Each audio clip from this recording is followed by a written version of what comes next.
Shalom and welcome to this edition of Revealing the Truth, where we cover the headlines, the heartlines, and biblical truth. I'm your host, the Reverend Rabbi Eric Walker, and author of the #1 new release in the Messianic Jewish titles, The 7 Laws of Abundant Living, Lessons Learned from the Tree of Life. You can order your copy online. But this morning we're talking with Keith Repult, author of Just Breathe. All stories redeemable, all brokenness repairable, all addictions breakable. Keith, welcome to the program. Thank you. Keith was once the owner of the second largest porn distribution companies in the country, and one of the top 10 manufacturing companies in the world. Was living a life of addiction, hiding, and hunting. His story depicts his journey out of the world of the adult entertainment industry, trading wealth for wholeness, addiction for acceptance, and prestige for peace.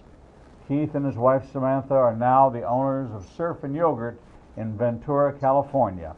Keith, this is just a spellbinding story of a life so redeemed that we rarely hear of the true from darkness to light story. We hear journeys, but to come out of not just from darkness to light, but from the pit to the pinnacle has really been the journey. When did all that begin? You were a young man growing up in a home. Were there rules, regulations? What kind of guidance did you get as a young man, especially in your adolescent years? Well, my adolescent years were, I've heard stories that are worse than mine, but so I don't think it's that bad. But, I moved around. My parents, of course, had children at an age that they couldn't really accept that responsibility. I think my mom was 15 and my dad was 18, and so they didn't stay together, and they couldn't handle the responsibility. I started off living with my dad's mother, and she was an Irish Catholic, and in that home I lived there from I moved in at 4 and moved out around 12 or 10 or 12. She was a good grandmother. I mean, she gave me a lot of love, but she showed it in different ways. One of the things that she didn't believe in, she never said, the words, "I love you." And she said that, you show love, you don't say it. And, she had a lot of Irish Catholic ways, but I would say it was the last time when I moved that I felt stable.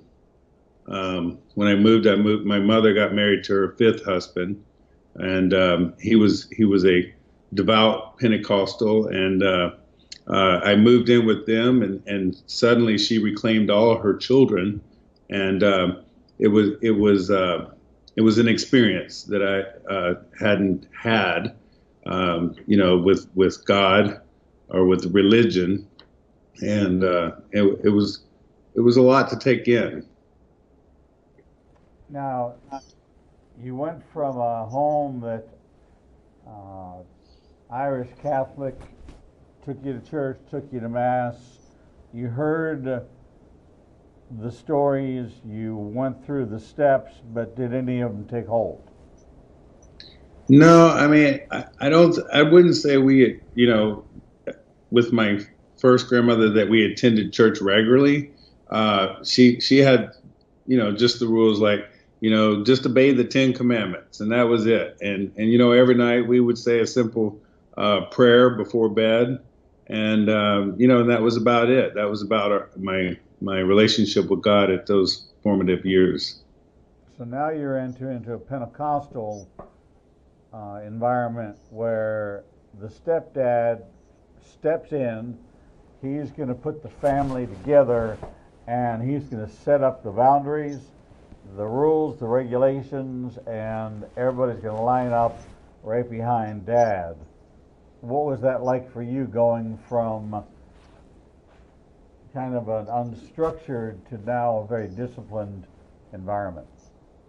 Well, it was exciting at first. First of all, to meet other brothers and sisters, and to go from a family of two siblings to five siblings, and then, but the experience of now I'm going to church on Sunday morning, Sunday night, Wednesday night, and the biblical rules that were in the home, like you couldn't wear jewelry, adorn the body with any jewelry, or you couldn't go to the rated G movie. It might support a rated R movie. I couldn't trick or treat.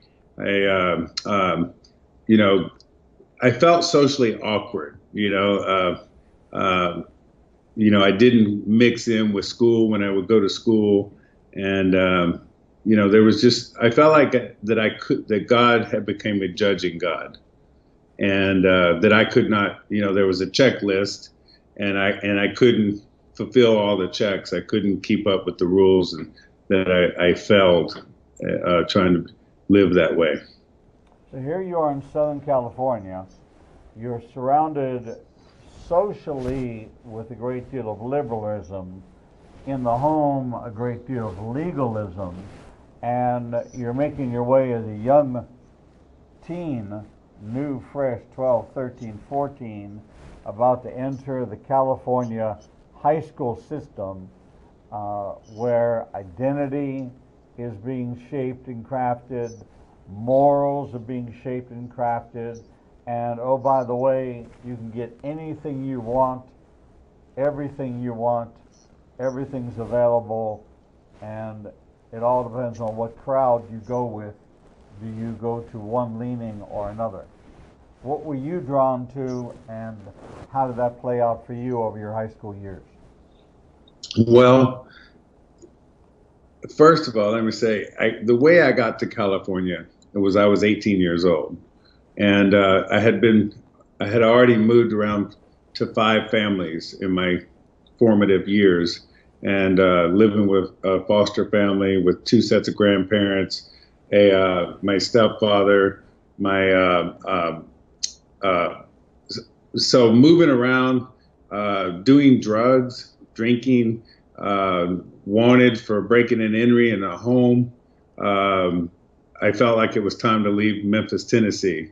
And so I jumped on a Greyhound, not knowing anyone in California but one girl I had met. And I traveled across the country with $3 in my pocket and ended up in California. And so, yes, I felt this great freedom as soon as I got here, that now I'm away from everyone and everything that bothered me or controlled me. So it was like, when I first got here, I was so excited, like, about all the new people that I would meet. Back then we didn't have, cell phones that you could put your contacts in. I carried a little black address book, and I would walk around and take names and numbers and new affiliations, and it became that I had 2 black books in my pocket because I was networking quickly in California. And it was just, to me, it was the most beautiful place on earth when I got to California. So and then the freedom was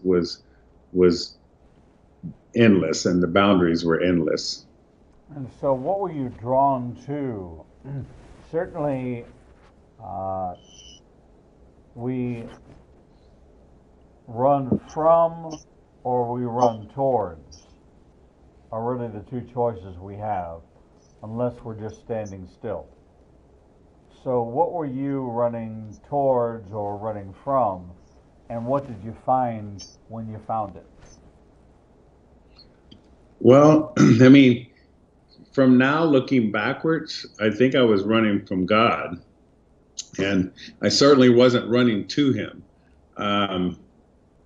I think what I was running to was my addictions, which would be drugs and alcohol and women, and so my addiction became my job. So I was looking for ways to feed my habits, and I had little construction jobs, and I worked in a pizza place once, and But I came up with this brilliant idea that maybe I should sell drugs, and that would maybe help me be more successful. You know, I already had all the contacts in my 2 black books. So, you know, that's where I was in a bar one night, and I looked across the bar, and I was trying to figure out who might need drugs in this bar. And there was a guy at the bar. He had this big fur coat on and a big gold chain with a medallion. And back then, that was when the first cell phones came out. It had a shoulder strap with a big old box, and it had the actual phone receiver with a cord. And he was on his phone at the bar, and he pulled out a wad of hundreds. And I said, now that guy needs drugs. And I went up to him and I said, hey, you need any drugs? And he's like, no. And I go, well, then buy me a drink. He goes, well, get a job.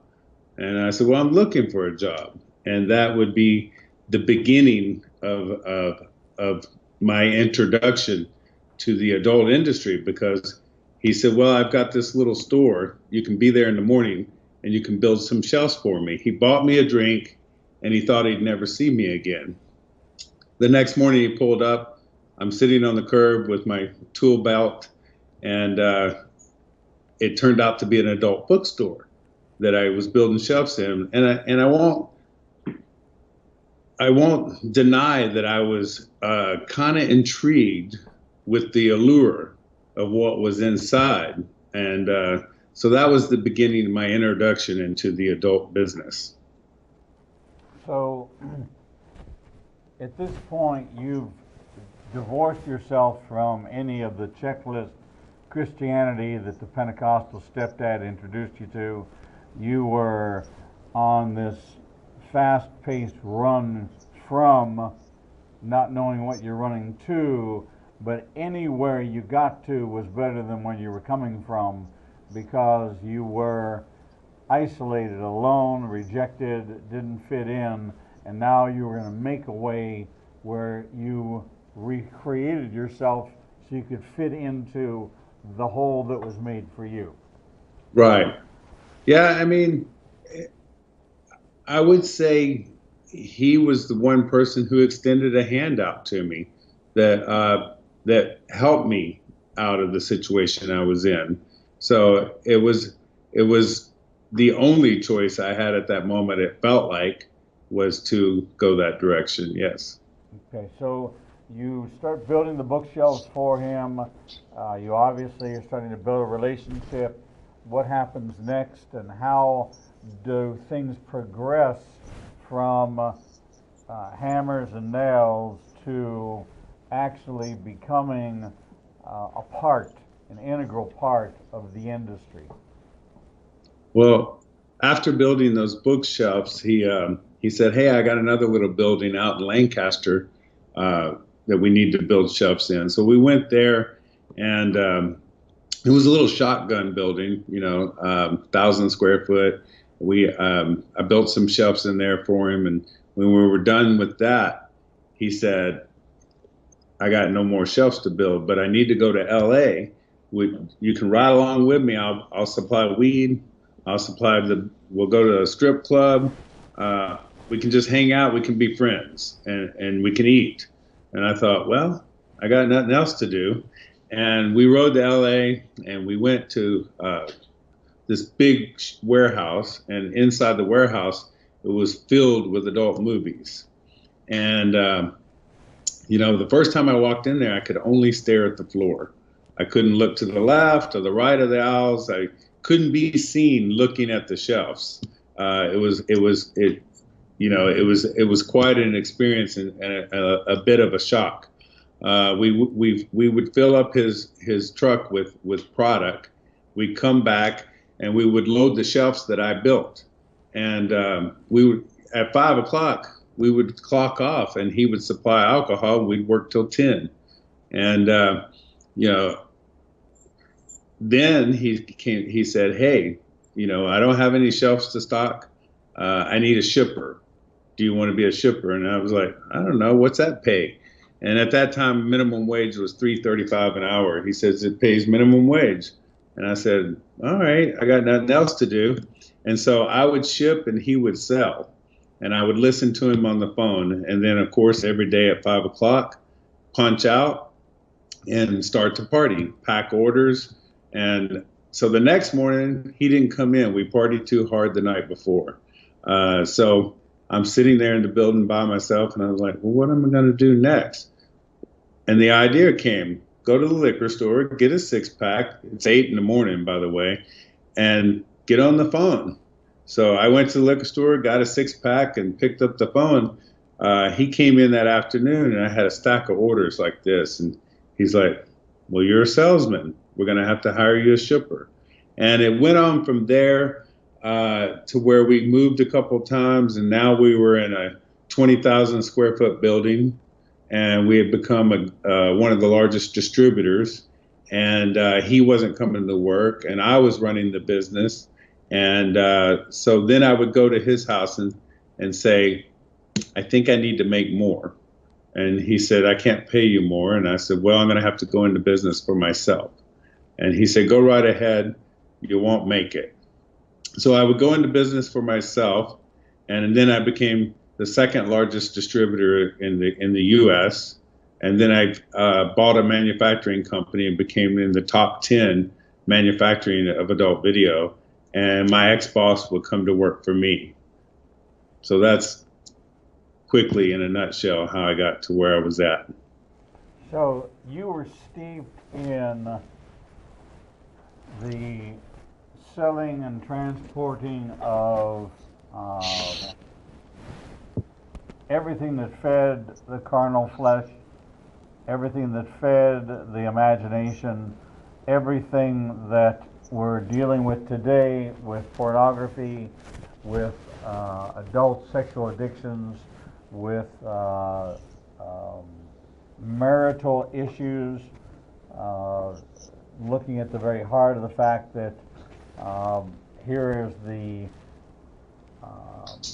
propagation of anything I want, anybody I want. Why would I want to marry one when I can have relationships with many? So you've obtained status, you've now obtained wealth, you've obtained success, you're recognized in the marketplace as the man, as if you want to produce and distribute an adult movie, you're the guy to go through it. Correct. Yeah. You know, I think from my not feeling I belonged all my life, and you know, thinking that once I had wealth and power, as you said, that I would have it all, that I would be socially accepted, that, you know, people would like me. You know, I went from waiting in line to going to Vegas twice a year and having, you know, the velvet ropes open up as I walked in with my entourage behind me. I was in the industry for 25 years. I moved up quickly through it, but something happened. I suddenly found myself thinking that I had it all, but not realizing it had me. I want to stop for a minute. I want to really, this picture just comes to mind of a trap, of setting the trap and being caught in it, but because you're not feeling the pain, you don't recognize that you're stuck in the trap. So when you realized that you were in the trap, a trap you had built for yourself, you had run so far, so fast away that you had almost traversed the globe to come back to the point from which you started, where now you have this wealth and you have this success, but you still don't fit in. You still haven't found what it was that you're running towards. How did that process begin for you to come to that realization, and what did you do with it? Yeah, I like the picture that you saw, because that's exactly how I felt. I felt as though I had a hole in my soul, and the wind blew through and through. You know, it took a process to get to that place that there would be a solution or an answer to a way out. In my search for finding a way out and not knowing the direction that would be, I once again fixated on material possessions to maybe help me. And one of my great solutions was that maybe I needed a beach home, and that, you know, if I had a second home down by the beach, that would be something that could fix me, or you know, the ocean must bring serenity. So me and my wife went down to Ventura, and we bought a little home down by the beach. So I found my new life at the beach was suddenly becoming more than a weekend. It was becoming during the week, and then 1 week would run to 2 weeks, and I wasn't returning to my home, and I didn't like to go to work, and I just wanted to kind of like be a beach bum, and so one of the other things, my wife really loved yogurt, and we would go to yogurt stores, and she knew the difference between a good yogurt store and a bad one. She would take me and go, here, try this. And I would try it. She goes, this is bad. And then we'd go to a different one. She goes, try this. This is good. So we would make yogurt runs, and it was a lot of fun. Well, luckily, a little beach right down here in the corner in our beach community, at a seaside community, a little spot opened up in high visibility at a four-way stop down by the beach. And I told her, I think this would make a great shop for a little yogurt store, and that we could walk there, and we could actually open up in the middle of the night and go have yogurt anytime we want, you know. And so I proceeded down the road to open this little yogurt shop. And so that would be a step toward my saving grace that I didn't know at the time, but it was the start to a new journey.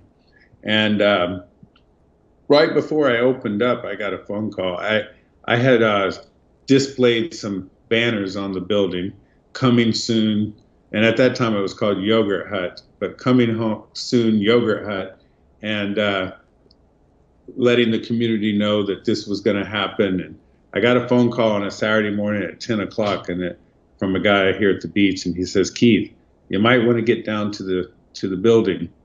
And I got down there, and on the banner, it had been spray painted porn producer. And on the front window of the little shop, it said porn stars wanted. And I was humiliated. I scratched that red paint off the front windows, and I pulled down the banner. I came home. I told my wife, we got to go. It's time to run. I need to leave this community. And my wife says, no, we're going to stay. And she says, we're going to get on our bicycles, and you're going to ride down this street, and you're going to hold your head up. And I remember that day, it was like little fiery darts coming from everyone. Even if they didn't know my story, it felt like everyone knew it. And so we would continue on and open the store. And I thought when I opened the store, is anybody going to come? You know, now that the secret's out. And the night before it opened, and I don't mean to run long, but this is my favorite part of the story. This guy came in with his son, and he came in to get yogurt, and I said, we're not open yet. But there was something different about this man. He had this sparkle, like this alien looking eyes, and he just seemed overly happy.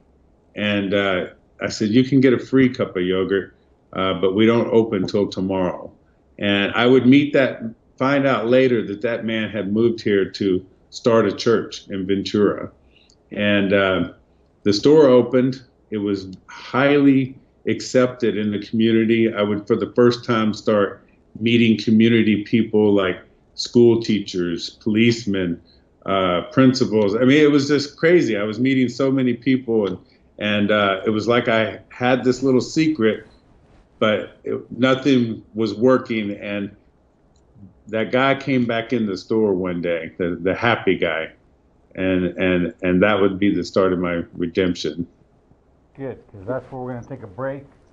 That's exactly perfect timing, because there's so many questions to go with that and how this happened. We're talking with Keith Repult, author of Just Breathe, All Stories Redeemable, All Brokenness Repairable, All Addictions Breakable, a story of redemption, a life steeped deeply in pornography and in the industry, redeemed by a free cup of yogurt. If you can't see God in this story, then you can't see God at all. We'll be right back. Shalom.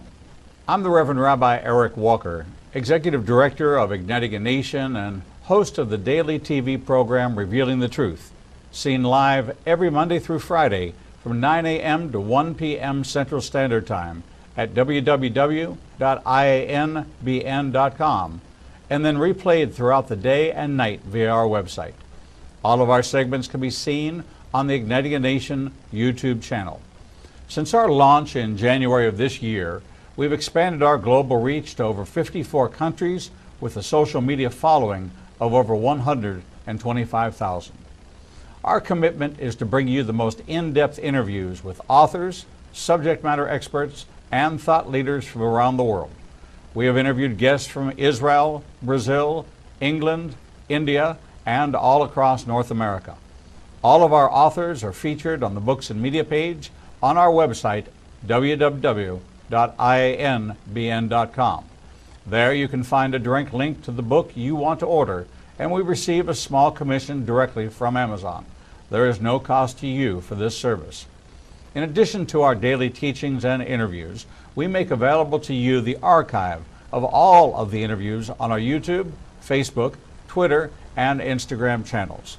Our live program is available from our homepage, and there is never a charge to you for any of this access. We made the decision long ago that we would remain a commercial-free resource that would not be influenced by any pressure from any outside company. There are only two ways that we are able to continue to operate this ministry and provide you with the only live 4-hour daily Christian television talk show program. The first is through your support and tax-deductible contributions to Igniting a Nation. These can be made directly through the donate button on the website or sent through the mail to Igniting a Nation, 2700 Corporate Drive, Suite 120, Birmingham, Alabama, 35242. The other way we support the program is by offering you a unique opportunity to have access to over 10 years worth of teachings on a subscription basis. The teaching archives contains all of my prior sermons, Torah studies, prophecy in the news videos, and much more for the low subscription price of $5 per month. This subscription grants you unlimited access to over 800 hours of content not available elsewhere, and is updated weekly with the most current prophecy classes. In addition to 20 hours of original TV programming each weekday, we invite you to join us live every Monday, Tuesday, and Thursday evenings for our Prophecy in the News classes. The times and locations are listed on our events page on the website www.ianbn.com. Every day, you and I are faced with the challenge of where we will go to hear the truth.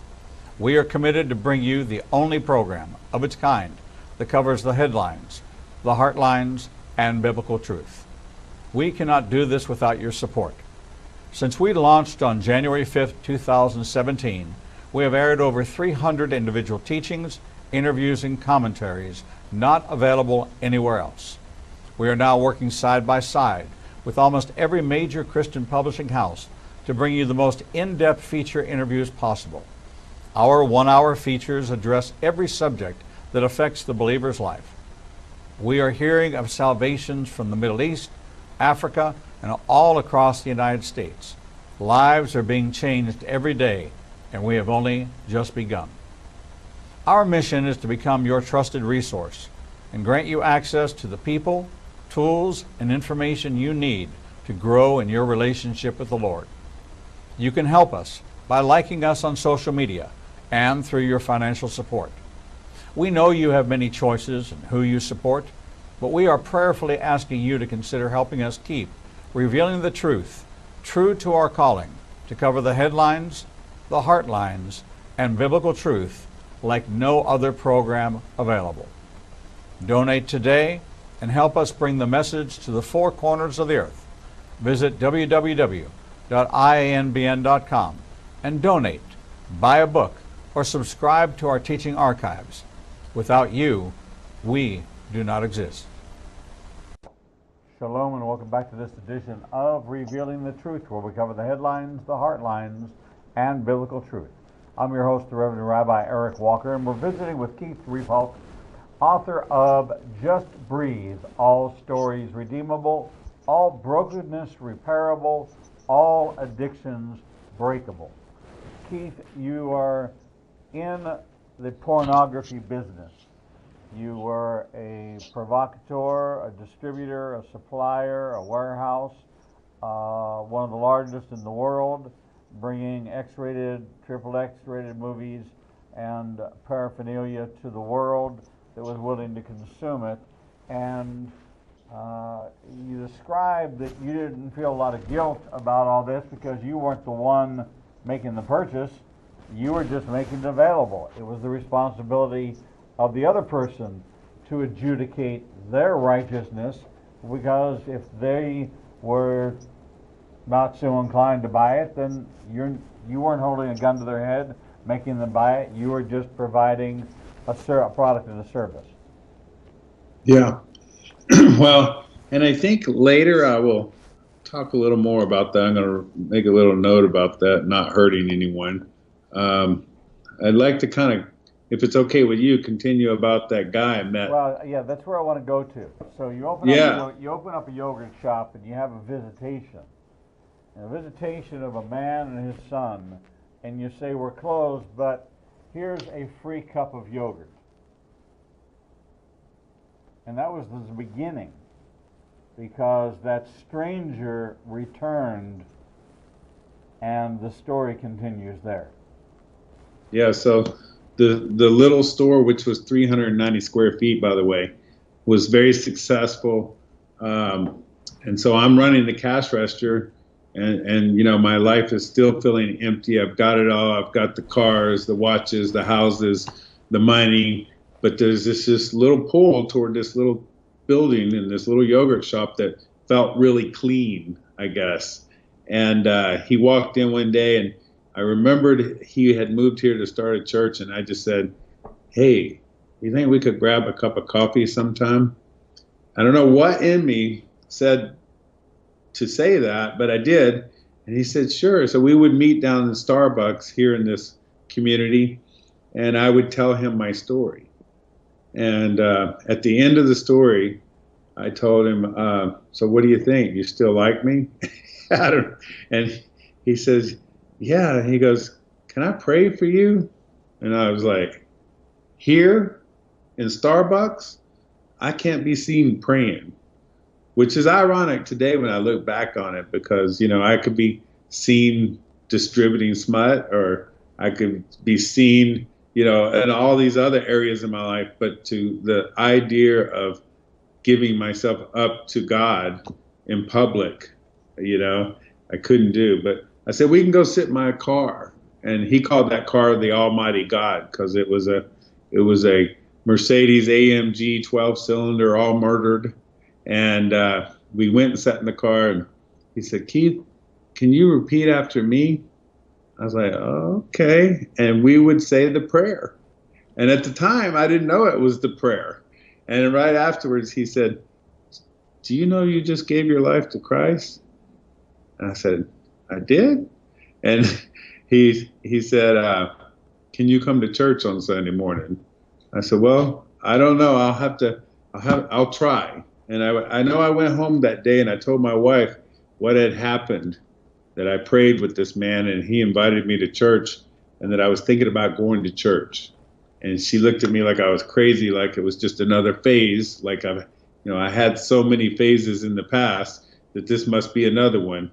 And I remember that Sunday morning going to church, and I pulled up into the back of the parking lot. And at that time, I smoked cigarettes, and I threw my cigarette out in the parking lot and put my foot out onto the asphalt and put out the cigarette. And I looked ahead, and there was more of those happy people, a big sea, a crowd of them out in front of the church. And I was like, oh God, this is some scary stuff here.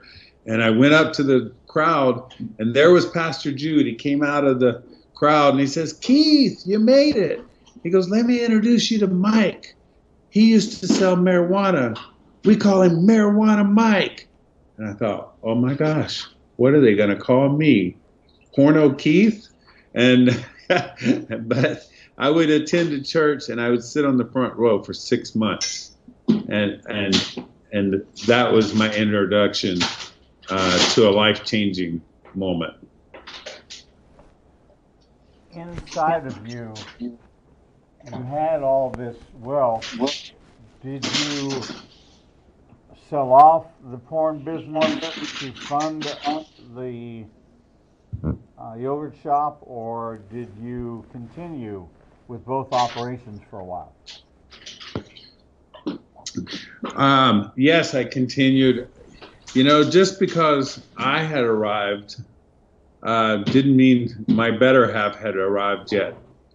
And, you know, I was going to church for 6 months, and she wasn't attending with me. And I remember one time I pulled over in the mall parking lot, and I was like, I called Pastor G. I go, I don't know what this feeling is inside of me, but it's strange, and I don't know how to handle it. And he says, that's the Holy Spirit, Keith, working in your life.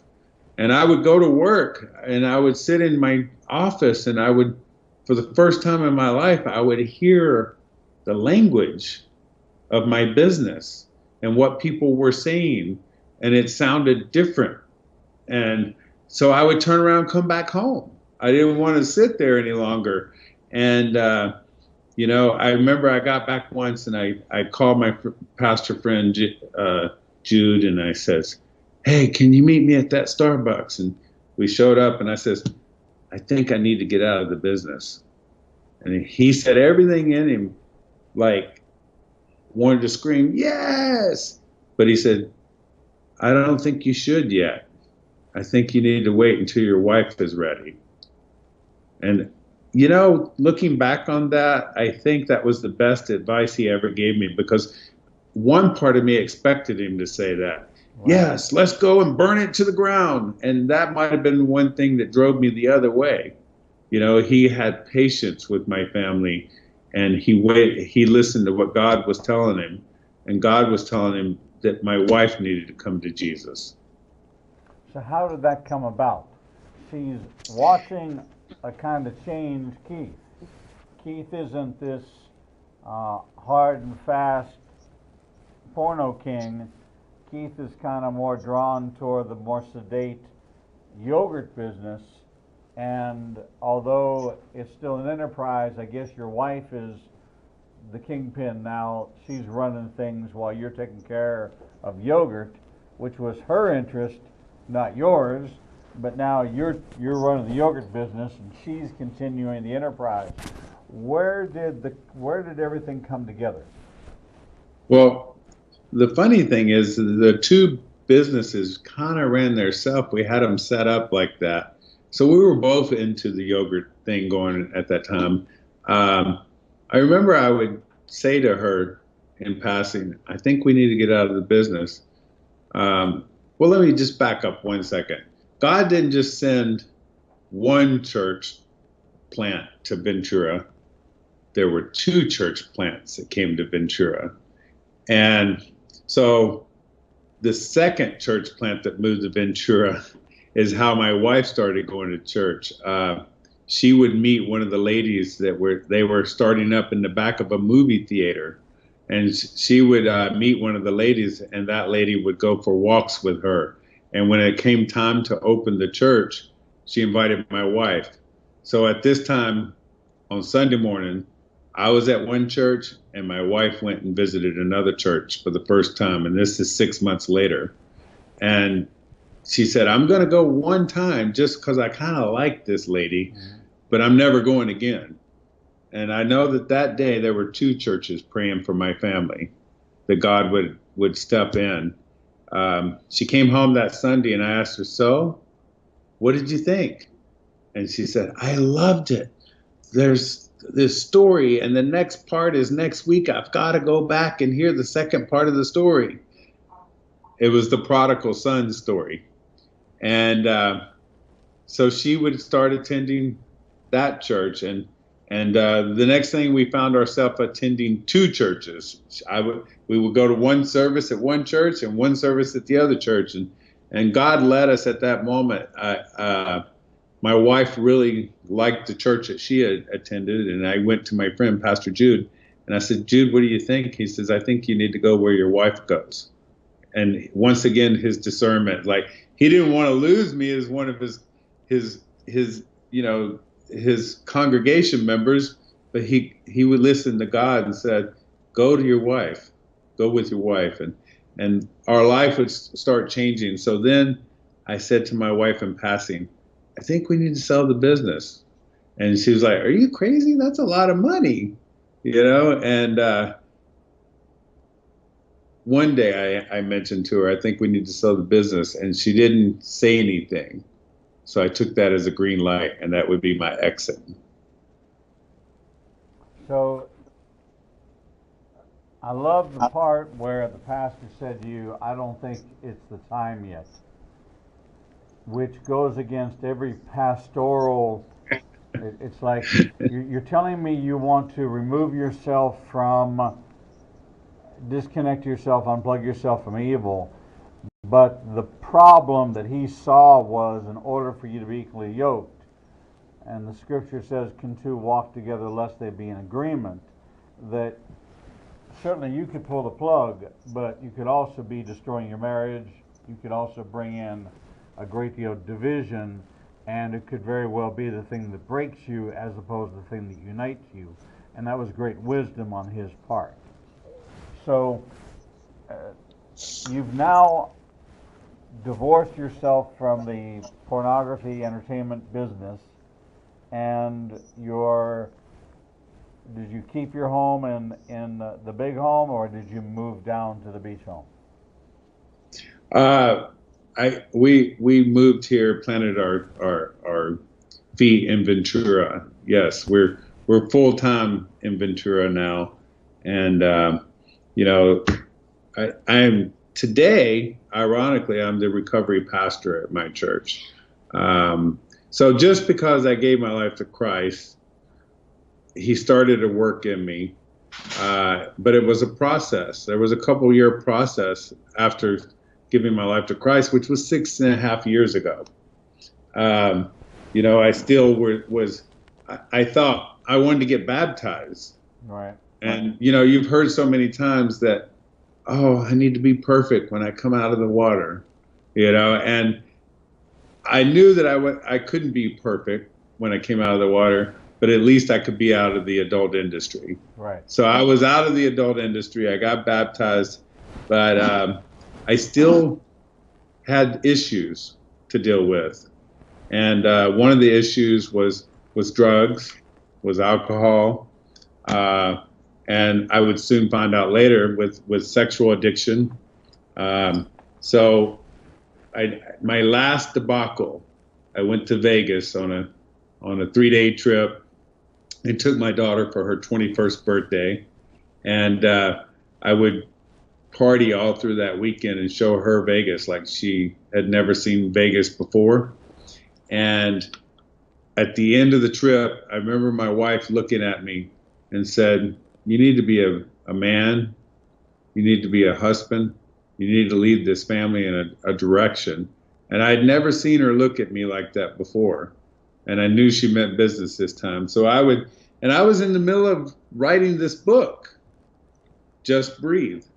And when I wrote the book, I would meet with this lady, Jen Oakes, who co-wrote the book with me. And we would meet for an hour a week, and I would tell her my story, and she would record. And so when I got back from Vegas, I told her what had happened in Vegas, and she said, you just wrote a whole new chapter. She says, I can't keep writing this book for you. you need to get help. And I think the help you need is outside the church. And she suggested I go to a 12-step program. And that would be a new start of working on my insides. So I feel like God led me to that program to change my life. So how many years were you a believer up until this point? Two years. So this really is a process of coming to this new creation. The old is gone, the new has come, but we have to make a decision to remove ourselves from the old. And here you had two straps, one on each shoulder. The old porn business on one strap, you're chugging along and bringing into the business, into your faith with you, and the other one is your own personal addictions, because you like drinking, you like drugs, and you tugged all that in with you, and the baggage became awfully heavy because now you're trying to live a biblical life, but you're carrying saddlebags that are not of the Bible, they're of the enemy. And your story is so real because I hear these stories all the time. Oh yeah, I got instantly delivered from this, and instantly delivered from that, instantly delivered from that, but yet I don't know, I don't question their testimony, but I hear and see people say that, but yet I still see remnants in their lives that haven't really been completely dealt with. So it just takes on another form or manifests itself in different ways unless you actually come face to face with it. And so you went to a 12-step program.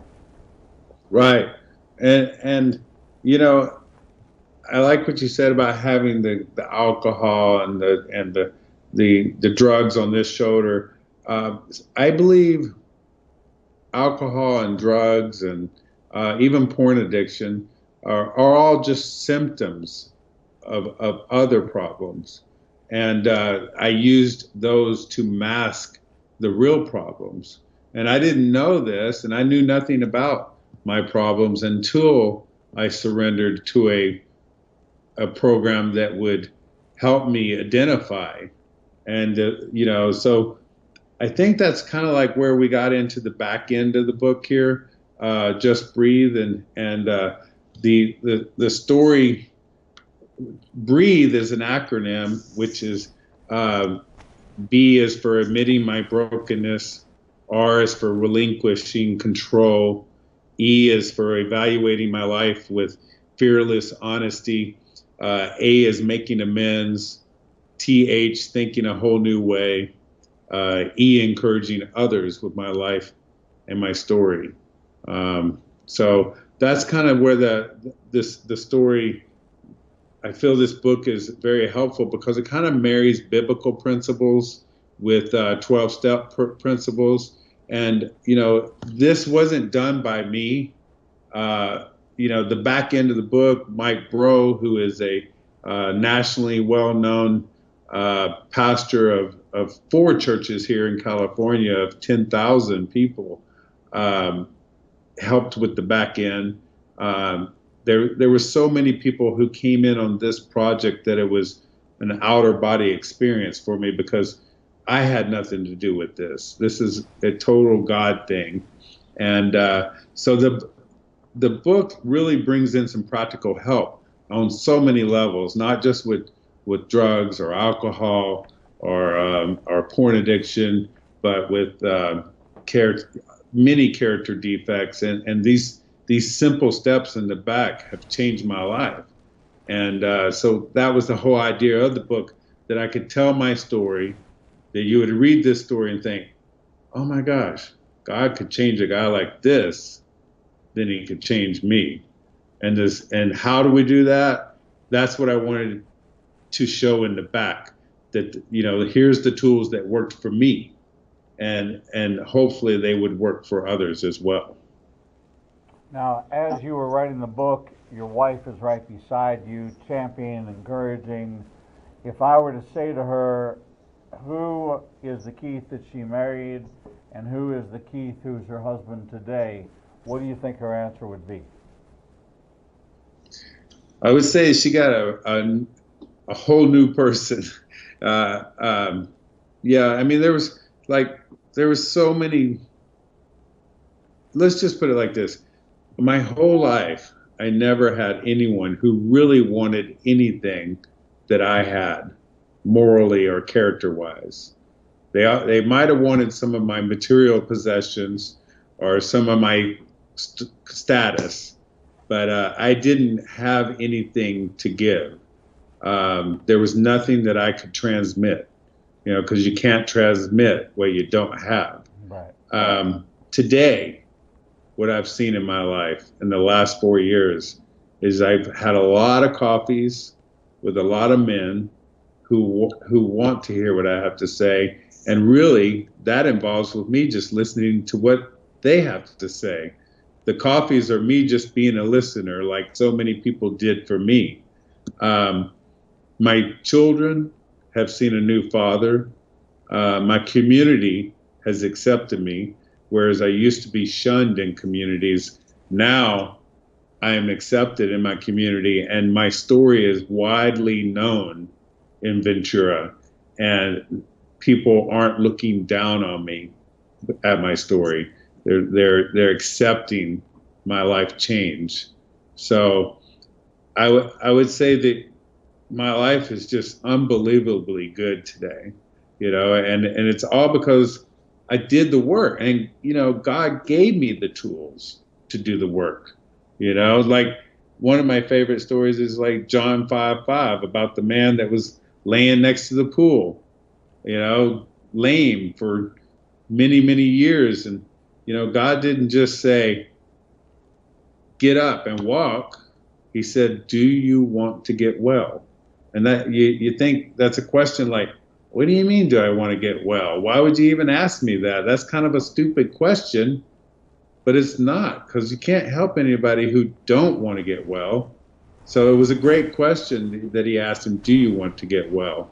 I love that story because I was finally at a place that I did want to get well, and he gave me tools to get well. Amen.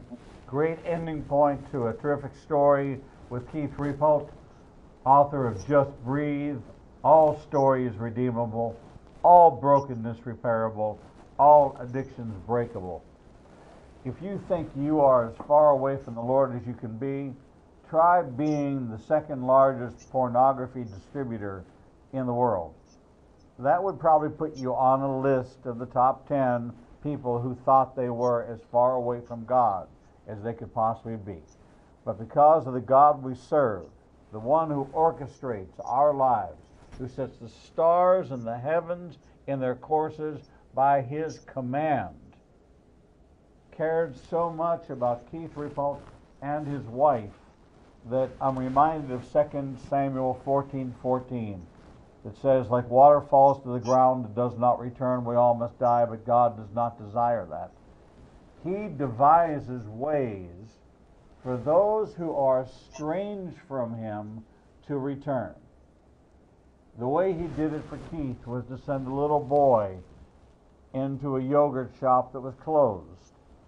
And over the exchange of a free cup of yogurt, a pastor came into the life of Keith Repult. That was the spark that lit the fire, that brought the redemption of Keith and his wife and his complete divorce of the pornography industry. Not only that, but his release from pornography, from addiction, from all the sins that bound him, and now he is ministering as a recovery minister, and he tells that story in the story Breathe. Available to you. Visit ignitingnation.com, click on Books and Media, and get a copy for yourself. A fascinating story of redemption. Keith Repult, thank you so much for being with us here on Revealing the Truth. May the Lord bless you and keep you. Happy Merry Christmas, Happy Hanukkah, and a Happy New Year to you and your family. We're going to take a short break, and when we come back, we'll bring you the next edition of Revealing the Truth.